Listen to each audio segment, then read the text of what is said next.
Welcome to the Closing Culture Podcast. I am your host, Sean Slaughter, real estate agent and investor. This real estate podcast goes on top of the roof, behind the wall, and under the flow to show you how real estate really works. What's good, y'all? Welcome to Closing Culture. My name is Sean Slaughter. I'm your host, real estate agent and investor. And on Closing Culture, we talk about real estate and life because real estate is life. Today's show, we are going to talk about the bomb that just dropped. A bomb the size of an atomic bomb has dropped on the real estate industry, and things will never be the same again. There's going to be a major change. The original case for this change was the Sitzer Burns back in 2019, when some sellers basically sued pretty much the majority of the major real estate companies in the country, including the National Association of Realtors. And I'll break some of that down for you. But I believe that the Sitzer Burns case will go down in history, just like Roe versus Wade and Plessy Ferguson and some of these major cases that we look back at history and we say, you know, this is the time when this thing changed. And of course, those were cultural and had a lot more meaning. But this is one of the biggest industrial changes to an industry that has many real estate agents, including myself, wondering what is next. All right.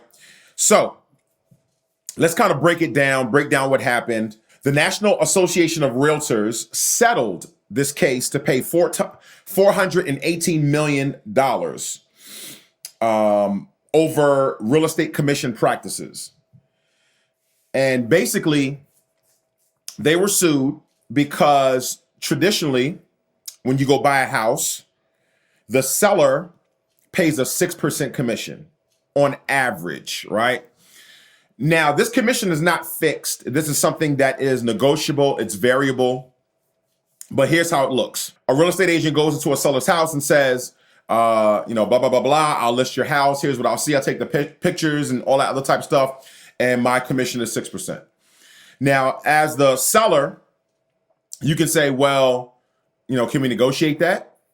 Some sellers do. Some sellers don't. Sometimes those commissions are 5%, 5.5%, sometimes even 4%.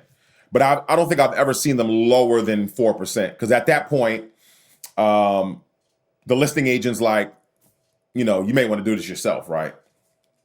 Now, how is that commission doled out?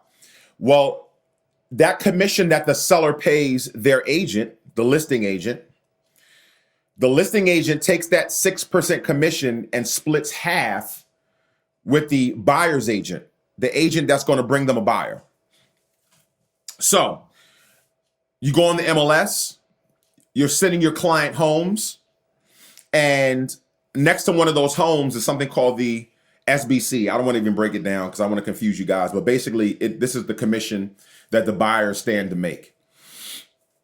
And so a buyer's agent, and most real estate agents do both. They list houses and they help buyers buy houses. I do both.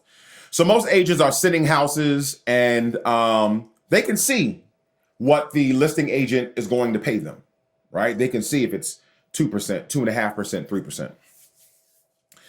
And so the lawsuit basically said, number one, as a seller, why am I paying the buyer's agent, right?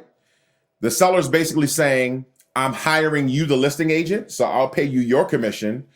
And the buyer, if they get an agent, they should pay that agent their commission. I shouldn't have to pay both. And basically, this is something that's been baked into real estate for dozens and dozens of years. It's just become culture. And if you're a buyer, you know that you don't pay you traditionally don't pay your agent a commission because the seller is going to pay both commissions. But eventually one day you'll become a seller and you'll pay both commissions. So it kind of evens out. Unless you're a buyer that just never sells the house, right? Then you won. So that's just kind of been the culture. And if I can be completely honest, which is what I'm going to be, I don't know any other industry where you're buying something from somebody else, you both are using representation, and the other person pays for both the representation. Usually that happens in court when there's like a lawsuit or something like that, and it's like, if I win, you got to pay my legal fees plus yours. Usually that's when it happens. But within the real estate industry, this has just become a common practice. That's number one. Number two, the lawsuit also said that steering will happen because of this. Because the listing agent is offering the buyer's agent commission, and we can see the commission on the MLS, the place where we go to look for houses. If the commission is, let's say, 1.5% versus 3%, the claim was, well, agents are not going to show the homes with low commissions to their potential buyers. They're going to show the homes with higher commissions, basically hurting the buyers. Because if there's a home that your buyer may really, really like, but the agent says, well, this house is only 1.5%. This house is, I'm gonna get 3% commission. Well, I'm only gonna show them this house with 3% because if they like this house, then I'm gonna get a low commission. Basically, they have evidence and proof through phone calls and emails that agents were not showing their buyers homes because commissions were low. So that's what the settlement was over. That's what the $418 million was paid out to those sellers that basically sued them. And that's where this earthquake decision has come in. Now, what does this mean for the real estate industry? Because I'm reading articles, and this one article on Yahoo Finance actually is probably one of the better articles that I've read. Because what it says is that home buyers and sellers are now have this big win. They're going to save a lot of money. And that's going to be true mostly for home sellers. Here's what's going to happen. And I'm going to tell you what I think is going to happen with home sellers, home buyers, and then real estate agents in general. Number one, home sellers, you're going to save tons of money. Let's take a $300,000 home, okay? So if you're selling a $300,000 home and you're paying a 6% commission, a 6% commission is $18,000, all right? And again, that commission gets split in half, $9,000 to the listing agent, $9,000 to the buyer's agent. That brings a buyer. Well, now sellers, you're not going to be paying 6%, all right? You'll probably be paying anywhere between 2.5% to 3%. So if you're paying 3%, you've literally just cut your expenses in half. So for a $300,000 home at 3% versus 6%, you're paying $9,000 versus $18,000. So sellers are getting the dub here. They're getting the huge, huge win. All right. Let's talk about home buyers. Home buyers, it has now just become more difficult for you to buy a house. Initially, when home buyers, especially first-time home buyers, were buying a house, they did not have to pay their agent. They saved up all their money, they scrapped it all up, and they had, just enough money to pay for their closing costs and their loan down payment. And the seller, who basically made a larger profit, could afford to pay both agents, right? But now that cost is being passed on to you. So that 3% that the seller was paying your agent, you are now responsible for. So let's go back to some numbers. Closing costs on average can be between 3 and 4%. All right. Let's just use 3% for closing costs. Closing costs are the costs that you pay when you buy a house. Okay. This is different than the listing agent commission of 3% that I just talked about. All right. That's a commission that the seller pays their agent. So closing costs for a buyer on average about 3%.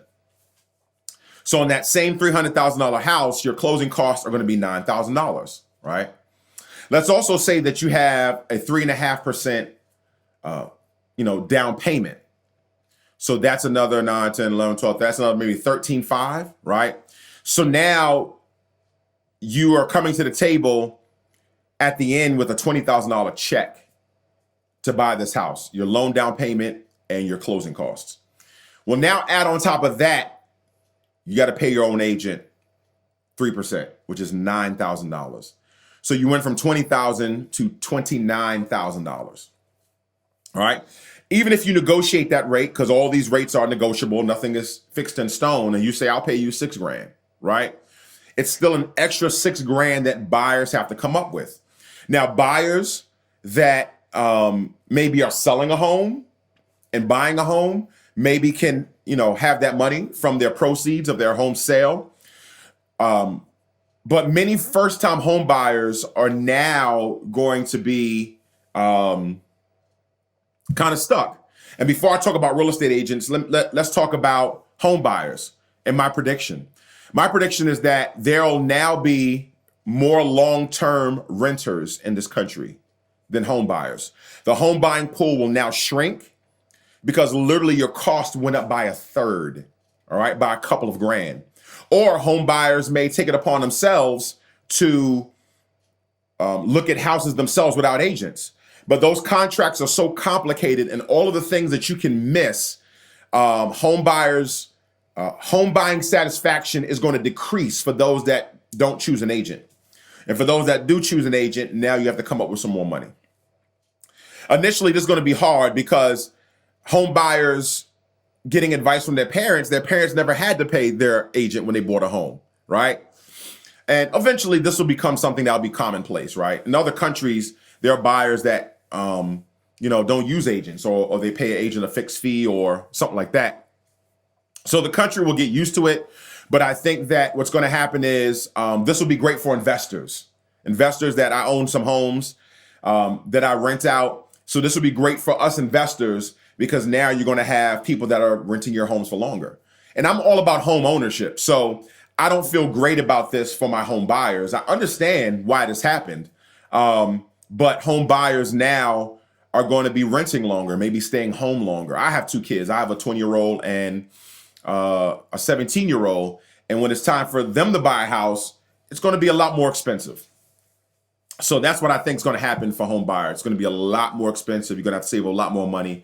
And many would-be home buyers will now become long-term renters. Real estate agents. Well, we already have too many real estate agents, right? The market is oversaturated with real estate agents. And I think there's going to be a mass exodus of real estate agents because now the money that you used to make is going to be cut probably by 30, 40, 50%, which now does not make, particularly for those that are just buyer's agents and you're driving all over the world, showing homes. You might have clients for 6, 7, 8, 9 months.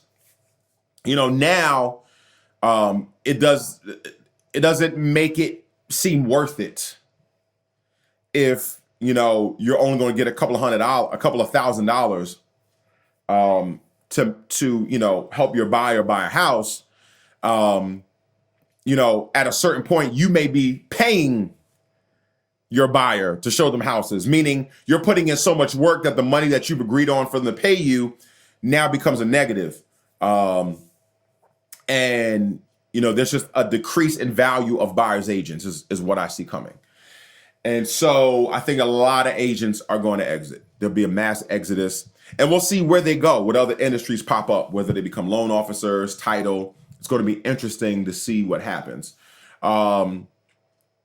But yes, that is the bomb that has dropped on the real estate industry. What are your thoughts? I was reading some comments from people and obviously that, they're like, good, real estate agents don't, real estate agents get a bad rap and they get, I don't know why they make all this money and so on and so forth. But what are your thoughts? Because now as a home buyer, you're going to pick up that cost. And it's going to be interesting to see what happens. So leave your thoughts in the comments. Again, my name is Sean Slaughter. This is Closing Culture. Always be